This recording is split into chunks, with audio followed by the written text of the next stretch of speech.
Hallo Leute, ich bin Katja und ihr seht Deutsch für euch.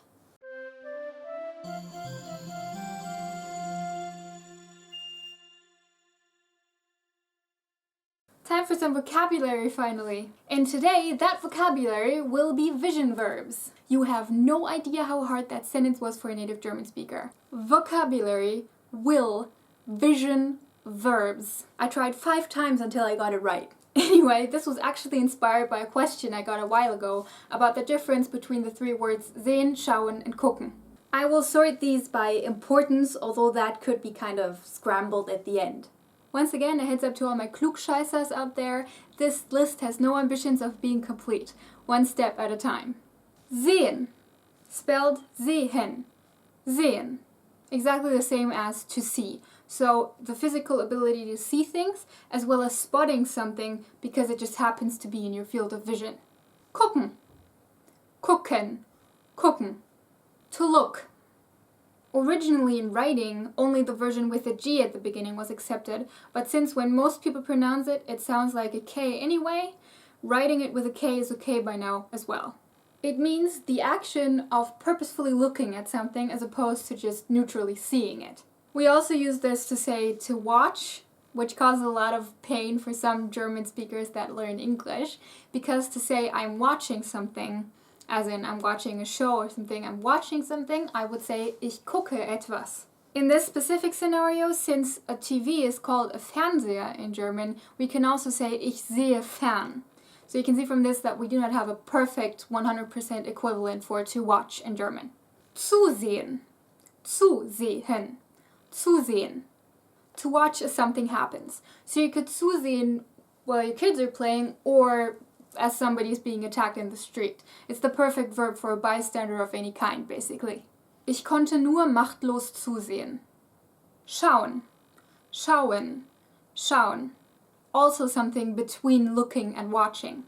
It is therefore often used as a synonym for gucken and in certain idiomatic usages, like for example in the expression schauen wir mal, which means something like, well, let's see. Beobachten, beobachten, beobachten. To observe something, to keep an eye on something, to watch in the observational kind of way. So you could beobachten an animal in its natural habitat, but also your suspicious neighbor or the development of the stock market. What you normally don't beobachten though is a TV program. For that you would have to have some sort of a scientific interest in the development of that TV program. So you're not watching it for enjoyment, you're beobachten its, I don't know, development, how it's made, I don't know. Taking a closer look, basically. Ich fühle mich beobachtet. Besichtigen, besichtigen, besichtigen.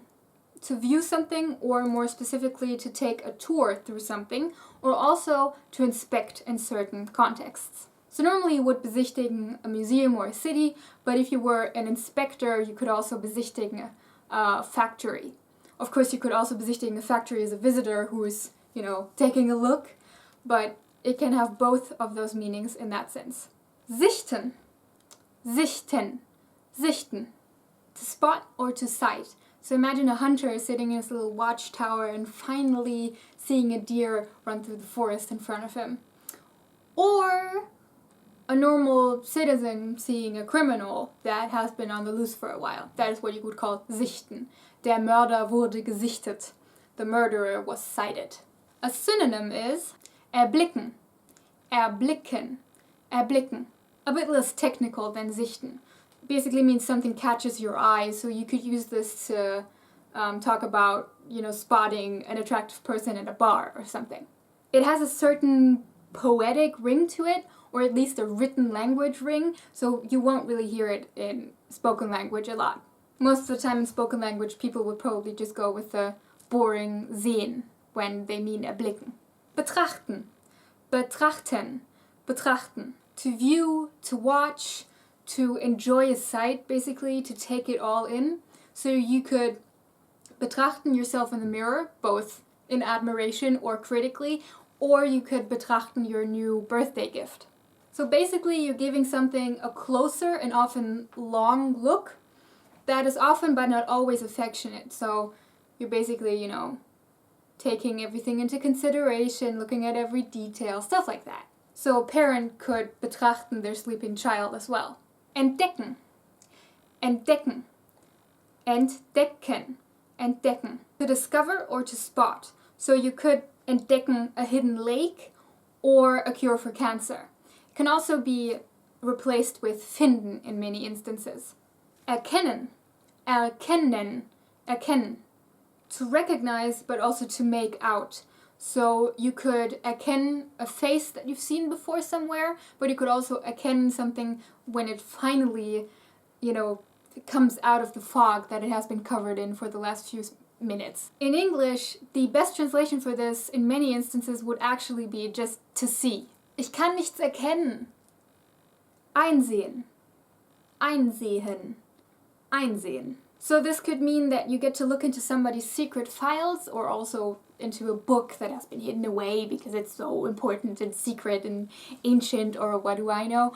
And it could also mean that you accept, you see that you were wrong, you made a mistake, but also if somebody makes an argument in a discussion or something that you cannot argue with. Even if you still don't agree, you have to einsehen that they are right, that they have a good argument.